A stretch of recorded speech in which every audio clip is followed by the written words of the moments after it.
Jaya Gopi Jana Vallabha Girivaradhari Jaya Gopi Jana Vallabha Girivaradhari Jaya Yashodanandana Vraja Jana Ranjana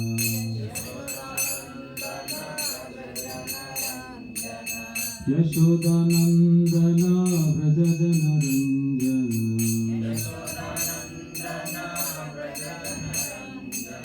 Yamuna Tira Vanachari Yamuna Tira Vanachari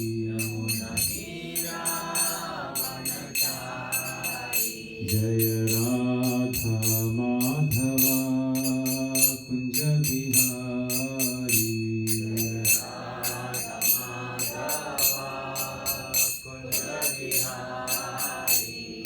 Gopi Jana Vallabha Girivaradhari Gopi Jana Vallabha Girivaradhari Jaya Yashodanandana Vraja Jana Ranjana Yashodanandana Vraja Jana Ranjana Yamuna Tira Vanachari Yamuna Tira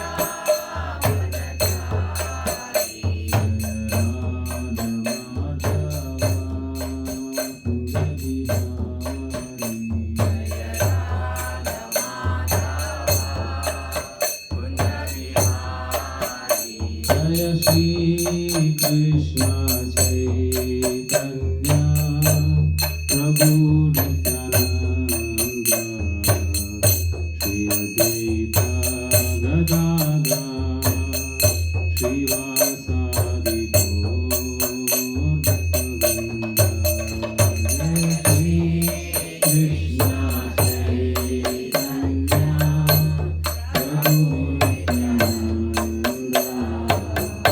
Advaita Gadadhar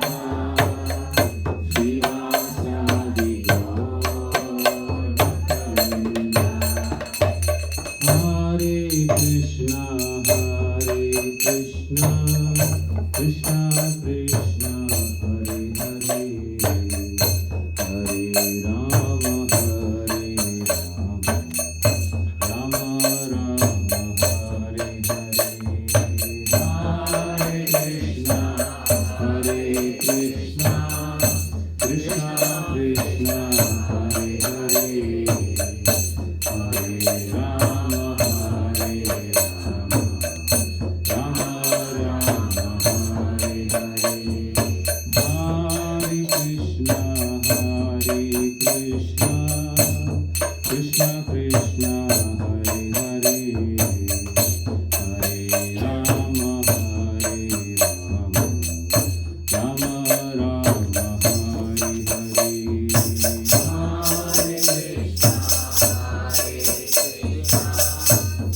Krishna Hare Hare, Hare Rama, Rama Rama, Hare Hare, Hare Krishna, Krishna Krishna, Hare Hare, Hare Rama, Rama Rama, Hare Hare, Hare Krishna, Krishna Krishna, Hare Hare, Hare Rama,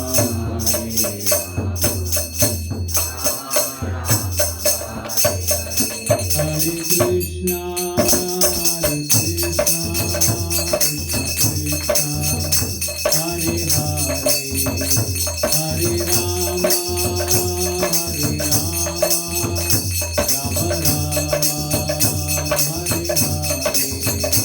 Hare Krishna,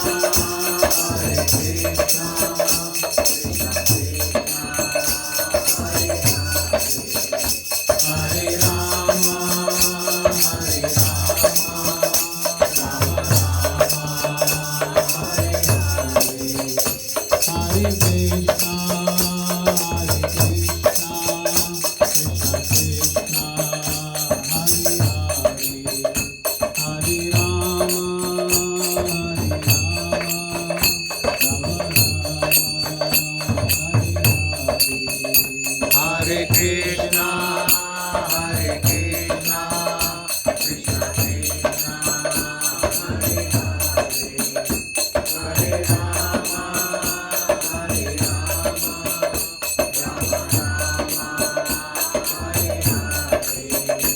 Jaya Prabhupada, Jaya Prabhupada, Prabhupada, Jaya Prabhupada.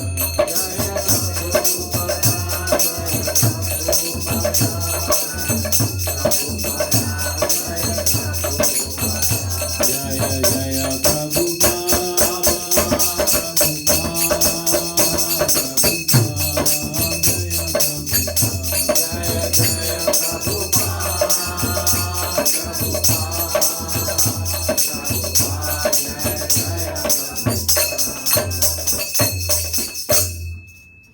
Jagat Guru Srila Prabhupada ki jai, Hare Krishna Mahamantra ki jai, Samaveda Gaura Bhaktivinoda ki jai, Gaura Premanande jai. Hare Krishna. Hare Krishna.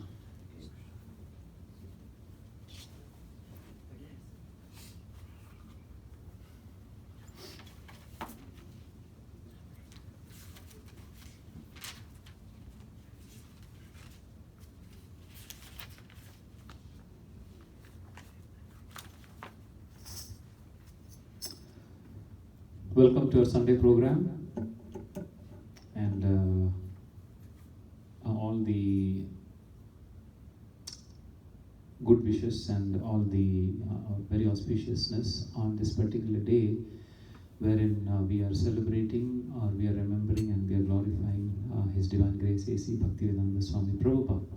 How many of you here doesn't know who Srila Prabhupada is? Okay, so everybody knows who Srila Prabhupada is. So Srila Prabhupada is the founder Acharya of ISKCON, International Society for Krishna Consciousness. And Srila Prabhupada's appearance day was on 7th of September, which was the next day of Janmashtami. And that was the actual tithi. But since that was a working day and that was the just next day after the Janmashtami, we thought of celebrating today. So today we don't have a Bhagavad Gita class, but we will be having a special class or a special glorification occasion about His Divine Grace A.C. Bhaktivedanta Swami Prabhupada. I was asked to speak about him regarding his glories. It is said that Vaishnava's glories are unlimited, just like the Supreme Lord. Because their glories are, or their qualities are unequal to the demigods. Bhagavatam actually says that. Sarver gunais tatra samasade suraha. So those gunas are actually samasade. Samasade means equal to sura. Sura means demigods. So the demigods we are talking about Indra, Varuna, and even up to Brahmadev also. So these qualities we cannot even explain with our limited capacity. And more importantly, which people like us, people like who are in this material world, who are struggling with our mind, body, and senses, are not capable of glorifying a pure devotee of the Lord. Bhagavatam says that they are purifying others. Tirthi kurvanti tirthani swantastena hrida pradaha. What happens is that these devotees are tirthi kurvanti tirthani. Tirtha means, have you anybody heard about tirtha? Holy water, yes. Tirtha sthan. Place of pilgrimage. Place of pilgrimage. So tirtha sthan means the sthan where there is a tirtha. Actually, it is said that in the Shastras, a place without a river or a body or a river or a water or a tirtham, it's not a holy place. And that's what it is said that whenever you go to holy place, there will be some kind of a tirtha. If you go to Vrindavan, there's a tirtham there. What is the tirtham in Vrindavan? If you go to Mathura, there's a tirtham there. What is the tirtha there? Yamuna. Yamuna. If you go to Puri, there's a tirtha. ocean. Right? Mataji is from Puri, so she knows that it is said that the Samudra, the Lord Varuna himself is present there, serving the Supreme Personality of Godhead. If you go to Himalayas, there's a Tirtha, Ganga, right? Manas. So everywhere there is a Tirtha there. And it is said that people who go there, they definitely has to take a bath in the Tirtha. In South India, there are so many. In Kaveri, if you just go to Srirangam, you've gone to Srirangam, Prabhu? Yes. You've gone to Srirangam? Yes. You have gone to Srirangam, right? So Srirangam, it is called Tirtham. There is a Tirtham, and the Tirtham is Kaveri, right? So Kaveri is, it is said that all the, Punya Nadi, all the holy rivers take manifest in Kaveri. So if you take a bath in Kaveri, it is as good as taking a dip in all the holy rivers. If you go to Govardhan, or if you just go to Radhakund, Shyamkund, there is a Tirtha there, which is Radhakund itself, Radhakund and Shyamkund itself. So these Tirthas are there to purify us. So if you want to go to, let's say, Mayapur, Ganga is there, yes. In Mayapur, Ganga is there. Thank you. Sorry? Triveni Sangam, right?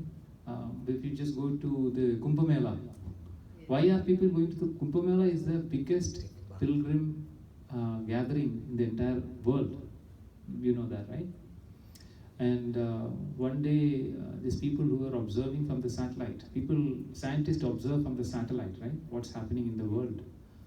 So they were seeing in the satellite, and they say that, unbelievably people are gathering at one place, unbelievably. So they were just looking, what is happening? Is a chaos happening there? They could see that hundreds and thousands and millions of people are just gathering to take a dip in the Triveni Sangam. So these are Tirtha Sthans. So Tirtha Sthan's primary objective is to purify. So if you just take a dip in the Tirtha Sthan, then you will get purified. So that reminds me of another joke which is actually spoken by Gauranga Prabhu. These devotees from Chowpatty, they went for a Tirtha Sthan, or they went for this bus tour. And they went to the Mayapur, and then they said that whoever take a dip in Ganga, their sins all will be removed. All the bad qualities will be removed. So everybody took a dip in the Ganga. So they went to Vrindavan, and there they said in Yamuna, if anybody who takes a dip in Yamuna, their good and bad things will be gone. Nobody took a dip. Right? Because Yamuna is more powerful than Ganga, because she is intimately connected with Lord Krishna, and she is completely, will completely take away our good as well as bad things, right? So going, or eradicating or completely diminishing our good qualities. When I say good quality, I mean good karma. It's also good, right? If you are having good karma, then what's going to happen? You will have to take birth again. To enjoy. Right? You have to take a birth again. We don't want a birth again. That's the main thing. What you want? We want moksha. We want to go back. We want to get liberated from this place. So if you are if you are actually doing good karmas, then what's going to happen? You come back again. A good body is waiting for you. And if a good body is waiting for you, then obviously you have to take birth again. But the problem is, if you take a good body, the world is bad. Right? The world is bad. It's just like today I'm having a bad body. That means because of the bad karma. I am driving a Toyota what is that? The smallest car, which is one car? Prius. Prius, right? So you're getting a Prius. So it is very difficult to drive. Difficult in the sense like it is not comfortable. So you did a good job and you got a nice salary and everything. So that means you are getting a good body, a good janma. As if like you are getting a Mercedes Benz or a Bentley or whatever, right? Expensive car. Now, getting an expensive car is good, but what if the road is bad? What if there is so much of traffic? Why there is always accidents happening? Riding in Bentley doesn't mean that you will never get accident, right? You can still get an accident. So the situation is bad. So taking a good birth is not a good proposal. That's what the intelligent person should understand. And that's what we don't want a good birth. We don't want a bad birth. We just wanted to come out of this place. So that's what Yamuna do. So coming back to the point. So these places, Ganga, Yamuna, Saraswati, Godavari, Narmada, Sindhu, Kaveri, all these different holy rivers, their job is to clean people from their all the inabilities. So these saintly persons, they are called Tirthi Kurvanti Tirthani. They are personified of the Tirthas. So for example, if you wanted to take a bath in Ganga, you want to go to either Himalayas, you want to go to the western side of India, like Mayapur, like you want to go to Haridwar, right? And all these places, right? But like sitting in Canada, going to Haridwar or Himalayas or anything, it's not that easy. You have to plan. You can go. Definitely, you can definitely go. But then, it's not that easy, right? But these devotees or Vaishnavas are called Tirthi Kurvanti Tirthani. They are personification of Tirthas. So what happens is that wherever they go, it will purify the devotees there. Let's say, for example, if a pure Vaishnava comes to this temple, so it is as if like Tirtha is coming to this place, and who are all getting association of that great devotee, who are all able to hear about that from a pure devotee, or getting association from that devotee, will also get purified. So they are all as if like taking a bath in this, because they Tirthi Kurvanti Tirthani Swanta Sthena Hritapradaha. Why? Because Swanta, inside them, they carry the Supreme Lord. These Tirthas are also carrying the Supreme Lord. They are also having the potency of the Supreme Lord. Ganges is the water which has been washed from the lotus feet. It's actually coming from there, Brahmaloka. It's coming from the Brahmaji. Is actually when Brahmaji washed the lotus feet of Upendra, who is Vamanadev. That water actually came from Brahmaloka all through the planetary systems. It actually came to this earth, right? And it actually, from this earth, is actually going all the way to the lowest of the planetary system, which is not even Patala Loka. Where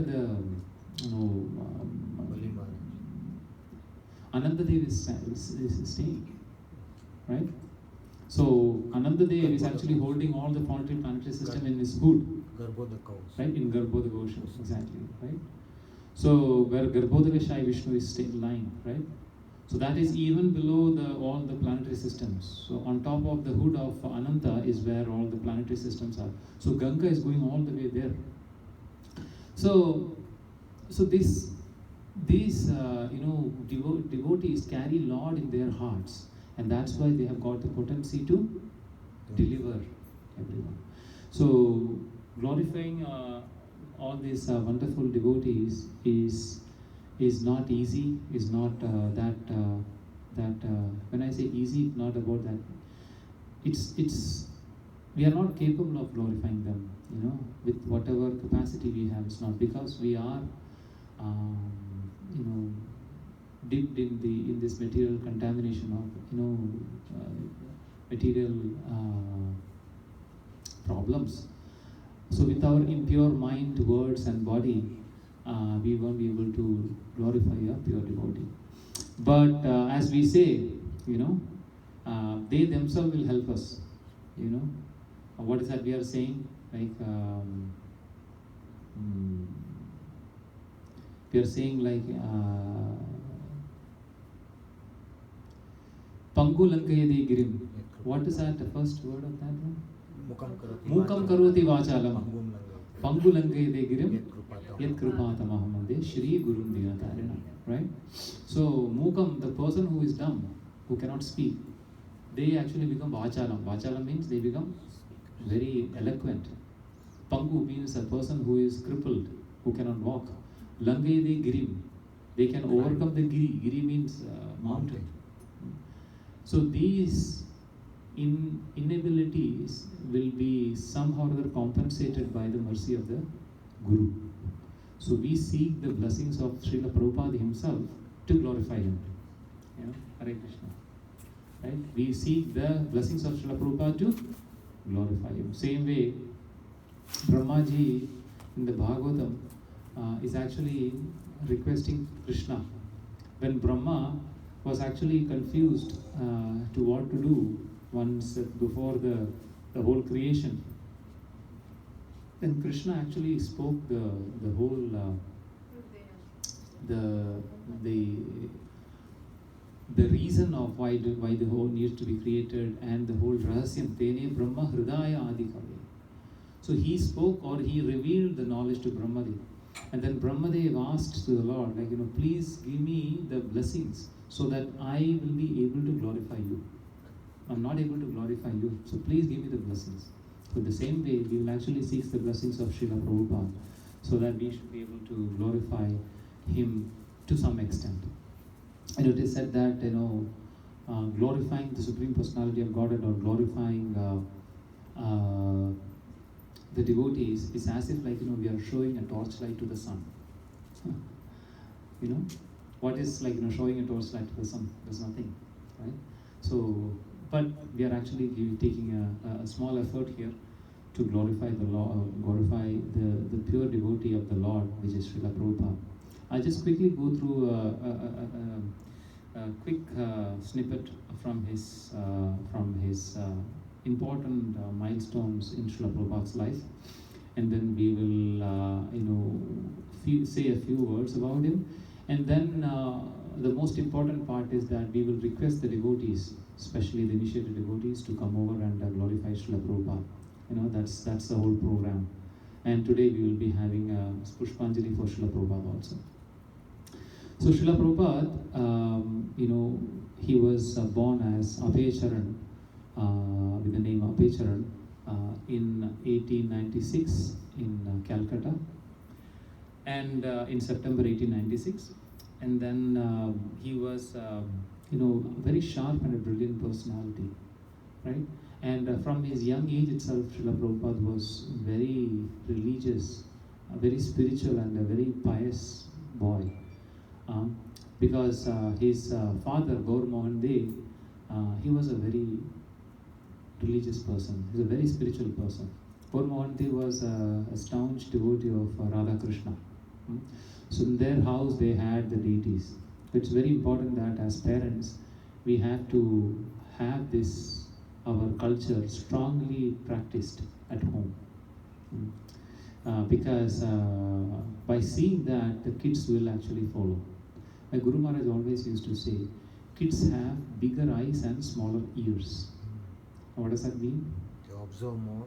They will observe more. If you ask them to do, they will not do that.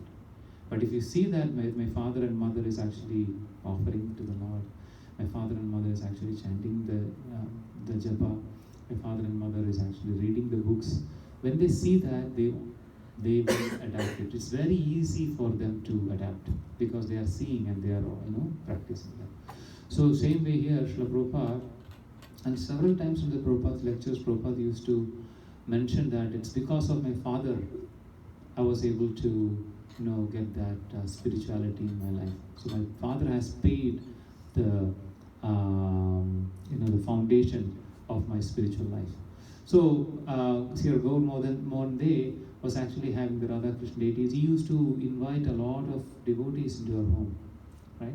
And they used to serve them, and they used to offer the prasad. And then this little boy Abhecharan, they always used to, serve these devotees who are coming to the home, and they used to listen what they're saying. So from the birth itself, Srila Prabhupada was having that affinity and that connection with the saints, with the Supreme Lord, and most importantly, he was a very blessed kid, I would say, right? Because there is a lot of background behind that. I will tell that at a later point of time. But basically, he was having very much attraction towards Radha Krishna. He has done Rath Yatra at his home. He has his little sister and other devotees, other small boys and girls in his neighborhood. They actually made a ratha, and then they have put Jagannath in that ratha, a small cart, and they used to do Rath Yatra at home, a small boy. So Prabhupada was very, very much attached to Krishna, and then very much attached to devotees, and then from the right birth itself, he was actually a very religious boy. And then, as I mentioned, he was a very bright and brilliant student. He was at that point of time, the Calcutta was the capital of British rule. Even though Delhi was official, but then Calcutta was the official, or rather the so-called capital of British rule, British colonies, right? And all the great colleges and universities were at Calcutta, right? So Prabhupada was actually studied in one of those prestigious college, and he was a very bright student there. But then in between, he left all his studies. He didn't complete his degree, and then he joined Gandhiji's non-cooperation movement. At that point of time, this non-cooperation movement and this freedom fighting was at its peak. And then he was actually left everything, and then he thought, this college, what am I doing? I'm actually revolting against Britishers, and I'm studying in their college. This is not good. No, this is Hippocratic. So I should never study in the college which is established by the British. So rather, I should give up their degree, and then I have to join Gandhiji. So he joined Gandhi, and then he actually, started business. He started his business as a pharmaceuticals. Yeah. So then he just started a business, a medical center, or a pharmaceutical clinic, or a company in Allahabad, Prayag. And then he had a friend. Remember, Prabhupada had that thing inside him, right? That spirituality inside him. But then as we grow old, sometimes you will forget. Sometimes that will be shadowed with your material things, right? That's what we always used to say with parents, it's our prime duty that we should give the spirituality right at the very young age to the kids. When the kids are in their schools, right, and the age maybe 5 or 6 onwards, we should start giving them that spirituality. Why? Because that's when they will be able to absorb the spirituality, when they are very clean in their heart, in their mind. And that's when they will be firmly established in their heart and mind. Now, when they go to universities, and when they become an adult, when they are getting job and everything, they might forget. We might see that kids will not follow, I don't want to follow this, I don't want to do japa and everything, right? They may forget also. But at a later point of time, this will come back, right? As a parent, what we are doing is that we are actually planting a seed in their heart by giving these spiritual things in their early ages. And what happens is that this will be there. And once they are grown old and an adult, at a point of time when they see that, okay, there are certain situations wherein I'm not able to do by myself. There are situations wherein things are not under my control. When they realize something like that, that's when they see that, okay, I know what to do. I need to take shelter of the Lord. So that is what we have to give them that spiritual understanding, and that give that spiritual background or foundation, so that at one point of time they will realize that, okay, or they will easily come to the spirituality without any help. They can easily come because it was there. The seed was sown by the parents, and then it will fructify at one point of time. Foundation was there. The same way here, Srila Prabhupada's life, even though he left his school, he became an active freedom fighter. He started a business. He got married, and then he went into a so-called materialistic life. But then he was, he was having that hankering within himself. And then one day, one of his friends told him that, I see that you are a very spiritual person. Why don't you come with me? I have, yesterday I went to a spiritual satsang, and then I heard a Guruji who came from Calcutta, and he was just, who came from West Bengal, and he was speaking, so why can't you just come with me? So he took Srila Prabhupada at that point of time, Abhecharan, took him to this spiritual personality, again, a pure devotee, as I mentioned. So the moment Prabhupada came there, this saint saw Srila Prabhupada from the back, and he called him that come over. And then he just like that, he called Prabhupada, and then Prabhupada came, and then he said, like, he seems to be like a very, and then they talked, right? And then he talked to him, and then about all his details this Guruji asked, and Srila Prabhupada explained him all this of the background. And then he realized, he's told that it seems like a very intelligent and educated person. So why can't you just go and, or rather, why can't you just start translating the books from Bengali to English, right? So that was the first meeting of Srila Prabhupada with his spiritual master, which is Bhakti Siddhanta Saraswati. So this personality was Bhakti Siddhanta Saraswati, and Bhakti Siddhanta Saraswati Maharaj is the one which is next to Srila Prabhupada on the specs, right? So he saw Srila Prabhupada, and he immediately realized that he will be a great personality who should be able to spread this Krishna consciousness movement in the entire world, right? That is the vision of, or that is the, what is that called? The great vision of these personalities. They can see behind the material coverings, right? So immediately found that this could be my successor. This could be the person who should be able to, or who will be able to spread this Krishna consciousness across the world. And that's what he was calling. Even though he was a materialistic person at that point of time, running a business, just like us, right? We are just doing a business or just working. We are having a family life, and then we are a grahameti, right? We are supposed to be a grahastha. We have these ashramas, right? 4 ashramas. What are the 4 ashramas? Brahmacharya, grahastha, vanaprastha, sannyas. We are on the second rung of that ashrama, right? And we are supposed to be grahastha ashrama. Grahastha ashrama, because it means ashrama means you are actually in a spiritual platform, lack of a better word. In a spiritual or a religious or based on dharma, put it that way. Your materialistic or family life based on religious and dharmic way. That is grahastha ashrama, right? But when you are actually living a grahastha in a pure materialistic way without any basis or background of spirituality, then you are not grahastha ashrama, will become grahastha shrama, right? What's the meaning of grahastha ashramam and grahastha shrama? Shrama means what? Labor. Difficulty, right? Then this grahastha will become a shrama, right?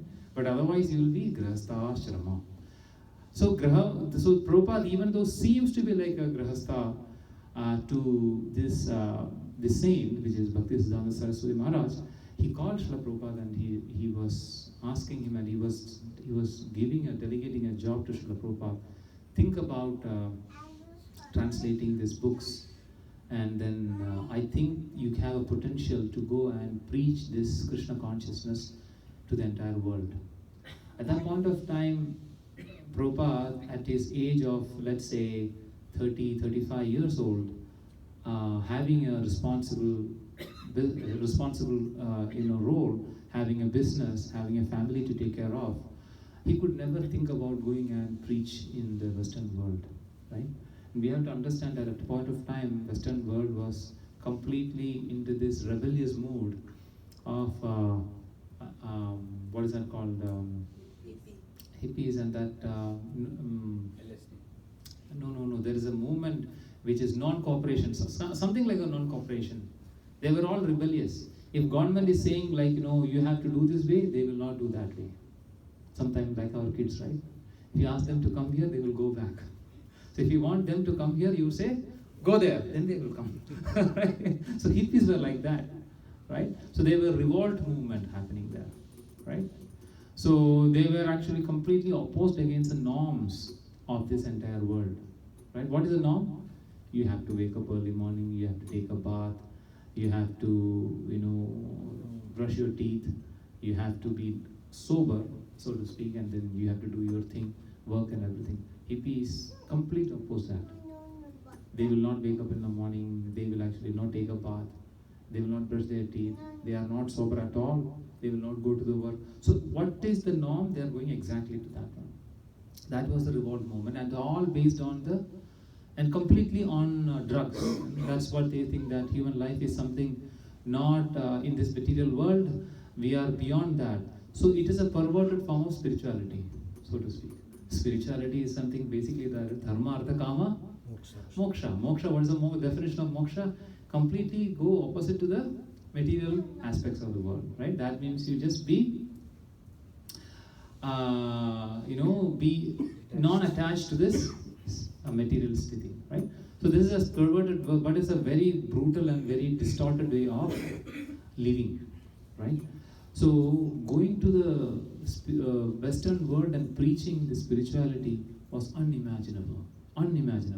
So talking to a person of 30, 35 years, asking him to go to this Western world and preach spirituality to them was unimaginable. So if we say something like, say, if I take our Anand Prabhu, that Prabhu, you just go to Mexico and then ask them not to use drugs, right? So imagine, like, if somebody tells you to do that, you will be thinking, what you will be thinking? Impossible. He will be joking with me, right? So this is even more difficult task for a person, young man, to hear, and he was just ignoring it. But the more he was trying to ignore it, this instructions of his Guru Maharaj was actually deeply echoing inside his heart. Right? It was deeply going inside his heart. It was just he was keep on meditating about that one. It was not at all, he was not at all able to get out of this instructions. So it will just keep on coming, because it has come from a very powerful personality. It's come from a very powerful personality. In fact, as a matter of fact, Bhaktisiddhanta Saraswati Maharaj was none other than the close associate of Krishna, the Manjaris, right? Anyway, so this was keep on going inside his heart, and he started translating the scriptures, Srimad Bhagavad Gita, Bhagavatam and all, right? And then one day, he came home and he saw that all the translations which he had made were gone. He was just painstakingly translating all the scriptures to English, from Bengali to English, from Sanskrit to English, and it was it's all gone. And he was just looking around and couldn't find this manuscripts. Then he asked his wife, where it's gone? Oh, that was a pile of paper. I just sold it for a bag of tea, right? Yeah, biscuits or tea, right? Whatever. So she said, you sold that papers for tea? Enough is enough. So that was a turning point in Prabhupada's life, that he thought, like, my grahastha ashrama has come to an end, and now it's to my turn to Vanaprastha, which is the next an ashrama. So then he left his house, made sure that his responsibilities are all taken care of. He left and then he went to Vrindavan. And then he was staying in Vrindavan in Radha Damodar temple. How many of you have gone to Vrindavan? Specifically to Radha Damodar temple? You have all gone, right? And there you can see Srila Prabhupada's kutir, Bhajan kutir, which is very close to the temple. It's in the temple courtyard itself. And there Prabhupada had a small house. And there Srila Prabhupada was actually very seriously studying and very seriously meditating and praying about these instructions of his Guru Maharaj. What was the instructions of his Guru Maharaj? Go to the west, and one more thing he said. Translate the scriptures and print it and give it to people. So these two instructions which was keep on coming. Remember, I was telling, the more he was trying to ignore these instructions, the more seriously and more with force it was coming to him. Now he felt that, okay, now I really wanted to focus on that aspect of these two instructions of his Guru Maharaj. And in 1933, Srila Prabhupada actually took initiation from Srila Bhaktisiddhanta Saraswati Maharaj. And then that's when he got the initiation name of A.C. Bhakti Vedanta Swami Prabhupada. Right? And then for the 33 years he was staying in Vrindavan, and then he was completely focused on seriously studying the scriptures, in translating the book, printing the Back to Godhead magazine. Prabhupada used to write this Back to Godhead magazine, and then he was going to Delhi and printing it and distributing to the public. So he was actually in the preparation. He knew that he has a formidable task to do, which is going to the West and preaching this Krishna consciousness to the Western world. That it's extremely difficult. He won't be able to do, and moreover, he's getting old. Right? He was getting old. So he know that it's not possible.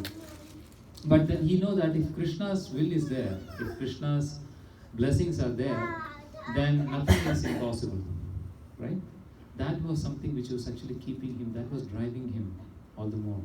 So he was continuously praying to the Lord, he was continuously praying to this Guru Maharaj, he was continuously praying to the Acharyas of how I can go, please give me the blessings. There's a lot of beautiful stories, the instances about this one, but we don't have time for all this.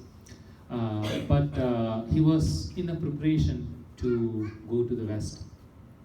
And finally, when he felt that he has to go, it is time now, at his late 60s,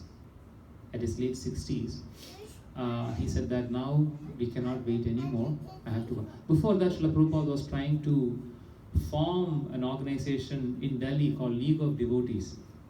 That was a failure. Prabhupada couldn't do that.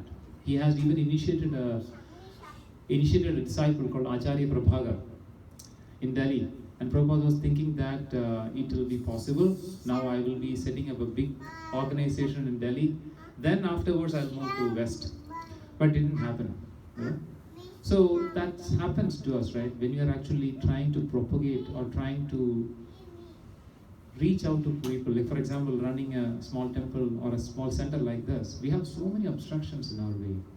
We have to take so much of pain, we have to take so much of sacrifice to run this small organization.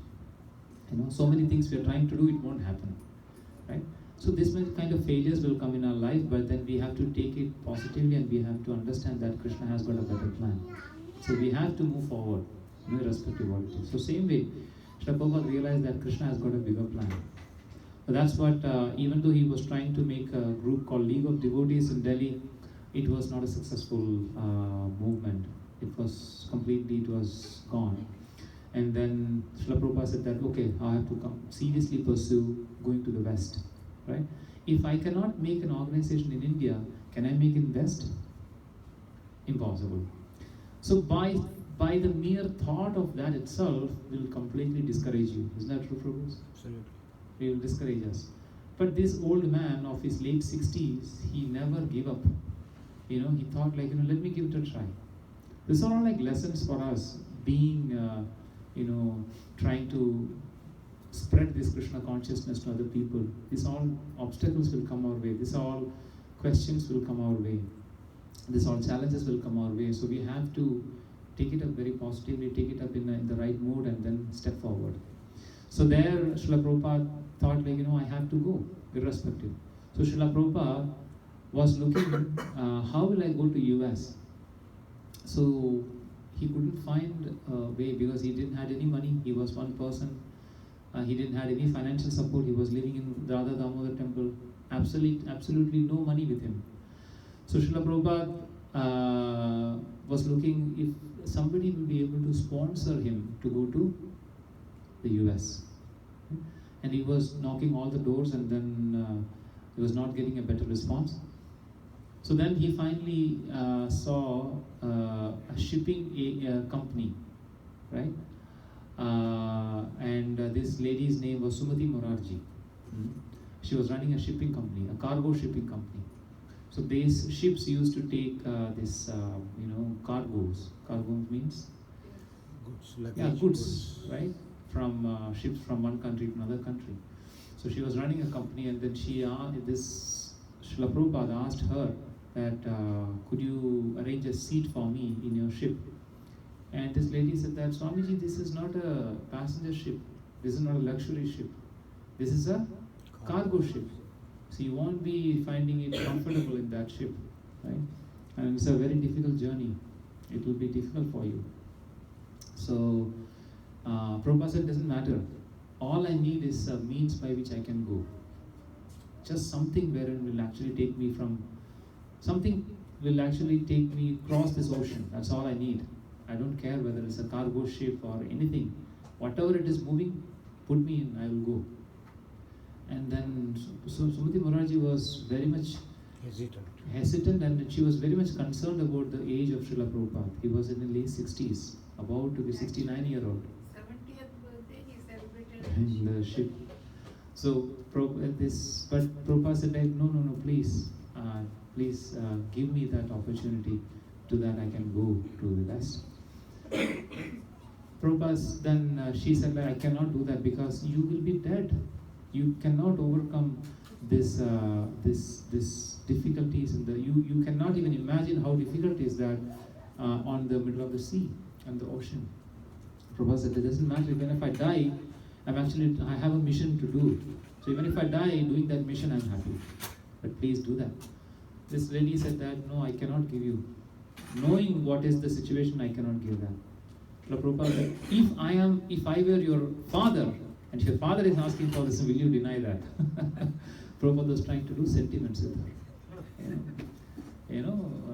Samam, Danam, Bhedam, Dandam. That's the 4 ways why you have to do a thing, right? Prabhupada said that if I were your father, will you say no to him? And she said, this man is never going to go back. So she gave a ticket, or she gave a place in her Jaladuta. Sure enough, Jaladuda's travel was extremely difficult. How many of you have gone on a trip on a ship? Very young age. Very young age? No, that's a boat program. I'm talking about a ship. Not a ship. Even a cruise. I'm talking about crossing the ocean. Yeah, we have gone for a short time, 1 1 hour. hour, right? Yeah. Oh, you talk about our Central Island thing? Just kidding. It's in the Gujarat. We went to Gujarat. I'm just kidding. Gujarat.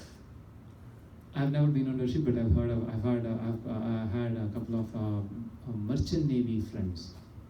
They used to explain me, ocean is not easy, never easy. Even though you're going in a very sophisticated, high-tech ship, you will get seasick, and the weather is so bad. Your body is not getting used to that. It doesn't matter how much healthy and how much fit you are, your body won't get accustomed to this. When you're getting into the middle of the ocean, it's a completely different place altogether. So, and this is like, I'm talking about 1965, right? Imagine the technology there, and that too a weathered cargo ship. Cargo ship is like, extremely austere situation. And this old man was there with a trunk of Bhagavatam, an umbrella, a small packet of cereals, dry cereals, and $7 worth money. That's it. all he have his mind is that he wanted to go to the West, and he wanted to give this Krishna consciousness to the poor fallen souls like us. So he just bought the ship, and then there was a 33 days, what is that called, torturous days of travel, right? Voyage.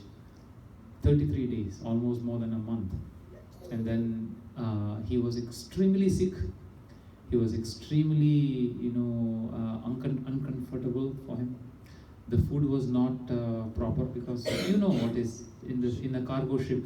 You can expect what it will be there. He was having a very small cabin, an extremely austere place. It was very cold. It was stinking, extremely difficult, and then not to speak about the food and water and everything, right? Extremely austere. Prabhupada was sick most of the days, and he had 2 heart attacks, 2 severe heart attacks in that ship. And then he, at one point of time, he thought like, I will be dead in this ship, right? But then he was happy to be, giving up his life for his spiritual master. Somehow or other, Prabhupada was at one. I haven't heard about one of the memories of Srila Prabhupada, wherein it said that Prabhupada was almost at the verge of death, and he saw that this ship was being pulled by a small boat, and Krishna was rowing that boat. And then he knew that, okay, Krishna is driving this boat, and then I will be taken care of. So after that, Prabhupada became healthy, is what it said. So Prabhupada finally came to the Boston Harbor, and that's when he found that when he saw this huge building, of course, when you come to this Western world from India, and when you come to the Western world, when you see these big skyscrapers and this whole culture, you will get a culture shock, right? When you come here, you will get a culture shock. So same way, Prabhupada didn't get a culture shock, but Prabhupada was so much puzzled or bewildered. I'm going to speak Krishna consciousness to this world.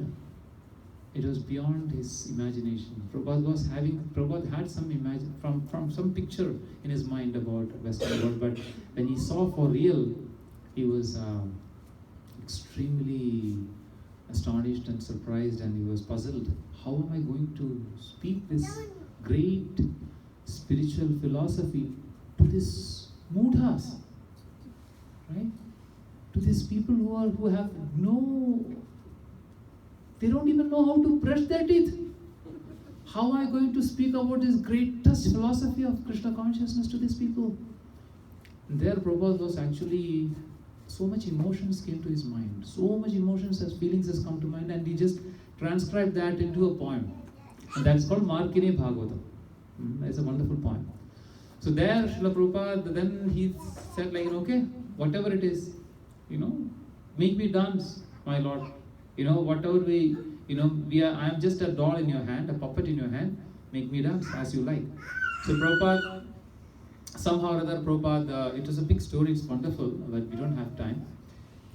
Prabhupada actually finally, somehow managed to find a house through one of his contacts.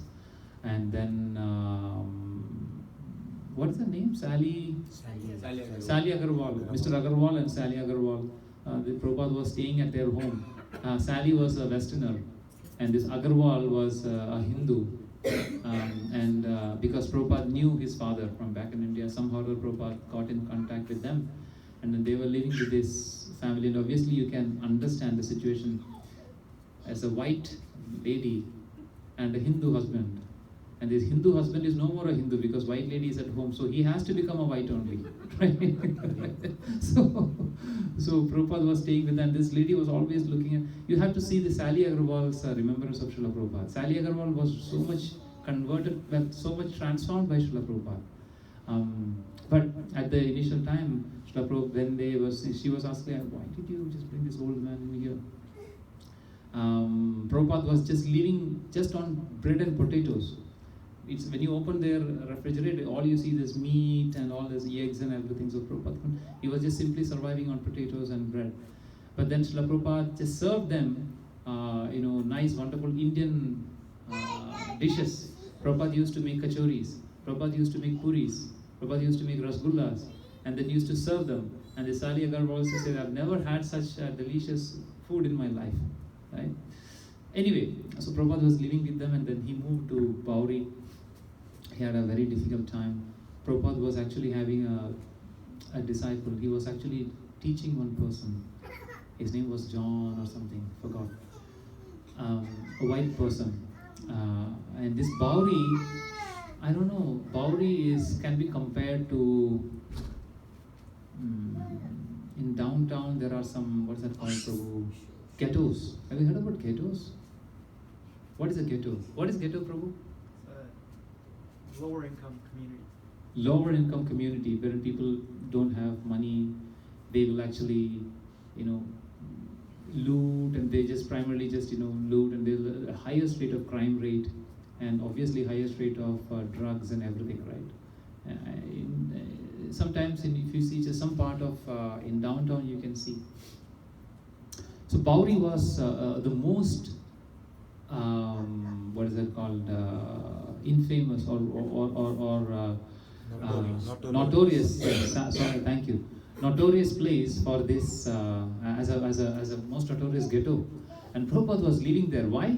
Because that was only place where he can get a shared apartment. Not even apartment; it's a shared room.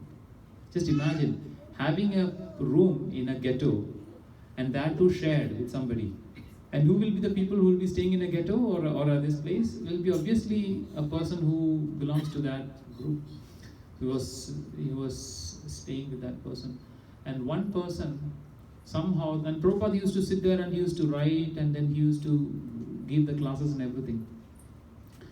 Some people used to come to the class, and one person was very much interested. And then Srila Prabhupada used to, teach them Bhagavatam, teach them Bhagavad Gita, and even started teaching them Sanskrit. And this person was very much interested in this. And Prabhupada was thinking, my God, at least one person is showing interest. One person is showing interest, right? Prabhupada was extremely happy. Prabhupada think that this will be my first disciple in the West. He was thinking.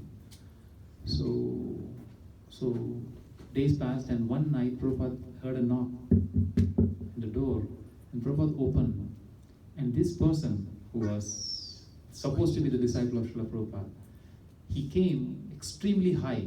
He was extremely high in LSD or whatever, and he grabbed Srila Prabhupada by his neck, and he was about to kill Srila Prabhupada, right? Because these were all drug addicts, and these drug addicts have these, their mood swings and all these things. Or sometimes they will appears to be so sober, even though they are high. They appears to be so sober, and that's when this person was showing interest in this thing. But he was not normal at all. He was extremely high, and he was at a certain point of time he will be showing abnormal behaviors, right? He was going to kill, and Prabhupada had to run away from that place. So just imagine a person who was thinking that he should be my disciple, and all of a sudden in the middle of the night he just come and trying to kill you. So Prabhupada had defeats after defeat after defeat after defeat in the spiritual world, right? Nothing was working for him. And he was at his ripe age of 70s, mid-70s. Well, not mid-70s, early 70s. Prabhupada had to run through this ghetto. Imagine running through this dark in the middle of the night, and then people are falling. Prabhupada writes in his, or there is in the description in this Prabhupada Leelamrita, wherein people were lying there like dead bodies. People are like high, right? Then he was running through that one, and then he couldn't find a place. Anyway, eventually he found a place, and then he started a small center like this, in New York, finally, and then it's called the Matchless Gift. It's a storefront. We start temple anywhere. We can start a temple in church. We can start a temple in a storefront. We can even start a Natyasala. We can even start a temple in Natyashala, right? We can even start a temple in a dance studio. Wherever we get a space, we will do that, because it's our prime importance that we have to give Krishna consciousness, Right? Sometimes we say that, oh, where do you have your temple? We have a temple in the church. Church? Right? Great reaction. Yeah? I have seen. Yeah. So what are you doing in the church? Right? So it doesn't matter. So wherever we get a space, we will actually try to do Krishna consciousness. Space is not the main thing. The main thing is what are we doing, right? Anyway, so he started the first center in a storefront, a matchless gift, and then he finally established ISKCON, International Society for Krishna Consciousness, in 1966. And then he traveled across the world 14 times in the matter of 11 years, right? Across the world. And then he has written more than 80 volumes of books, right? Translation, the magnum opus, Srimad Bhagavatam, 12 cantos. He has translated Srimad Bhagavad Gita, and then several other small books he have translated. He has written, basically. And then these books have been translated and distributed across the world and translated more than 76 languages, right? 76 languages. This is reaching to so many people at large. Yesterday, our Sudarshan Prabhu was there distributing books. That's so Prabhu. We were doing the book distribution in Markham, one of the stores in Markham. I was doing in the morning and Prabhu was doing in the evening. Yesterday, I was doing in the morning, and then one white person who was actually not even coming to the store, he just parked his car, and then he saw the books in the rack, and he just come to our. We were doing outside, not in the store. We were doing outside, and he just came to me, and then he saw that I have read this book, Bhagavad Gita. He's a white person. I have read this book, Bhagavad Gita. It's a wonderful book, and it's so inspiring. I love this. And then he just went away. I just gave him a card. I asked him to come. He said, I'm not from Markham. But then he said, whenever possible, he'll come. But I'm just saying, it was a shock for me. He just came seeing this book, and he just came and So I'm just saying, these books are going far and wide. Every single day, we are distributing the books of Srila Prabhupada so that, it will be reaching to the humanity at large. We have a formidable job to do to spread this Krishna consciousness to each and every personality. So Prabhupada initiated that process. Prabhupada started that process of giving this Krishna consciousness to everybody, right? And Prabhupada has started the largest Vedic literature publisher, which is BBT, Bhaktivedanta Book Trust. And then he has actually started 108 temples in a matter of 10 years, right? Now it's more than, how many temples we have in the worldwide now? More than 800 temples we have, right? This is one of them, right? This is one of the temples, and more than thousands of farm communities, thousands of restaurants, right? So schools, so many other establishments are there. The main purpose of this one is to reach to the other people, right? Earlier we were in Scarborough, and then some of us moved here, and then we thought of we need to start a small center in Stouffville, so that people will get to know about this Krishna consciousness, right? So it's just one lamp lighting another lamp. So now all of you are here, so you all can carry that lamp. And how many of you have seen this Doordarshan advertisement? Mile Surat Mera Tumara. How many of you have seen? Don't hesitate, don't be shy. I have also seen. What was the visual of that one? Pass on the torch. Torch, right? How many of you are missing Doordarshan now, right? We really miss Doordarshan. Oh my God. That was something which we cannot. We will talk about a class about Doordarshan one day, right? We need one class about Doordarshan and our old times. These kids are missing Doordarshan now. Chitrahar, how many of you? I forgot that today's Prabhupada's glorification. We'll talk about Chitrahar one day. Anyway, carrying the torch, passing the torch to another person.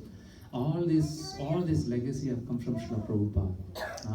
And that was, he has actually given us this torch. Now he has given that torch to us, and then he said, now you carry this torch and go forward, right? So today is is a very auspicious day. We are actually trying to glorify Srila Prabhupada.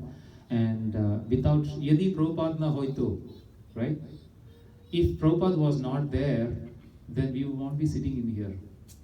Some of us, I would say, I'm not saying like, we won't be sitting here. At least in my life, it was my life changer, coming to this Krishna consciousness. I was born to a normal family with zero God consciousness, right? I would have never ever been come to God consciousness if I was not connected with. Probably maybe other organizations. I'm saying especially Hare Krishna movement. Hare Krishna movement is where it's a revolution in the humanity. Revolution in the humanity. Hundreds and thousands of people are getting connected, getting their life getting transformed with this wonderful movement. And Srila Prabhupada is the torchbearer of that one. He's a beacon of this movement. And without Srila Prabhupada, our life would have been a just simple life. All our life are very simple. Our life will become extraordinary when you take to this Krishna consciousness. Our life was very simple as long as we go to Ahara, Nidra, Bhaya, Maithuna. Right? It's very simple and ordinary life. Simple and ordinary life. Doesn't matter you are the CEO of Apple, your life is still simple. Why? Because you're following these 4 things. What is? Ahara, Nidra, Bhaya, Maithuna. Which animals does? Which animal also doing? Samani medat Pashubhir Narana. Pashu and Nara both are doing the same thing. Pashu means animals and Nara means human beings. What is a cat is doing? A dog is sleeping in the street. What am I doing? I'm actually also sleeping in the house. What is the difference? The dog is sleeping on the street and I am sleeping on a $10,000 worth of mattress. Who is getting better sleep? Dog. Right? What is the principle? Sleep. Who is getting a better sleep? Dog. What am I getting? I'm pretending that I'm getting a better sleep. Why? Because I'm sleeping on a $10,000 mattress. So these 4 things, basic things. End of the day, what you just boil down, whatever activities you're doing, you are just simply doing food. Then Ahara Nidra, sleep. Bhaya means your protection.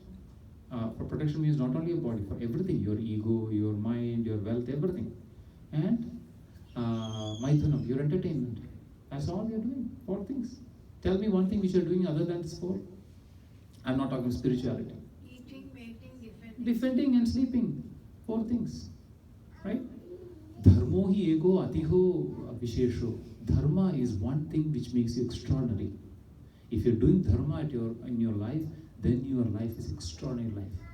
Doesn't matter you're a security man or you're a carpenter or you're a normal or a thing. Doesn't matter whether you are whatever it is. As long as you're doing dharma in your life, really spirituality in life, your life has become extraordinary life. Your life has become great life. What's that called? Sublime. Your life will become sublime when you are actually taking dharma. Srila Prabhupada has brought dharma in my life. And most of the devotees can vouch that. Because of Srila Prabhupada that I got opportunity. So many people came to our Janmashtami program. Yesterday one lady came for a book distribution and they said that, "Oh, I saw you in Janmashtami. What are you doing here?" Anyway, so many people got, so many new people came to Janmashtami and they got that connection. They got that blessings of Srila Prabhupada, blessings of Krishna.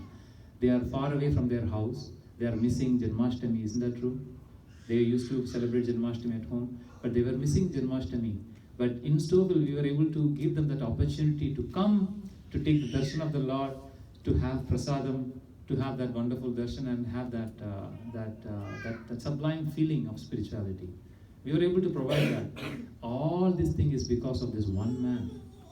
This one man at his late 60s, he was thinking about, sitting at Vrindavan, and he was thinking like, how will I give this Krishna consciousness to the people, poor fallen souls? If that person was not at all thinking like that, Prabhus and Matajis, at one point of his life, There were so many reversals that happened at his life. Even at one instance, he was feeling discomfort or he was feeling discouraged. And he thought like, okay, you know what, maybe later or somebody else will do that. There were hundreds of reasons for Srila Prabhupada to leave his mission. Hundreds and thousands of reasons for him. Old age, situations were not right. He was not having enough contacts. He was not having no response. He was not having enough money. He was not having resources. Nobody was there to support him. Hundreds and hundreds of reasons for him to leave his service. But for us, half a reason is required for us to leave our service. So a lot of lessons to be learned from Srila Prabhupada's life. And because of Srila Prabhupada is what we are living here, and we are leading an extraordinary life, a great and sublime life. Yes, we are practicing devotees. We are practicing Krishna consciousness. But it is as good as you're doing medicine. If you're actually doing your residency, you're still called as a doctor, isn't it? All it needs your time, and you just successfully complete your residency, you become a full-fledged doctor. But still you're a doctor. They will call you a doctor, right? So we are doing our residency. We are practicing devotees. One day, Krishna willing, we will also become perfect and go back to God. But all glories go to Srila Prabhupada. I'll end it here, and I'll request the devotees to come forward. We'll take another 15 more minutes. I know there's an extended program, and then we will request them to glorify Srila Prabhupada. If I'm not forcing anybody, but whoever wants to glorify Srila Prabhupada can come forward and then express their gratitude and gratitude to Srila Prabhupada. Not more than 2 minutes. Okay, so we'll request the core members of the organization to come and glorify Srila Prabhupada. Thank you so much. Srila Prabhupada ki Jai. Ananta Koti Vaishnava Bhagavata ki Jai.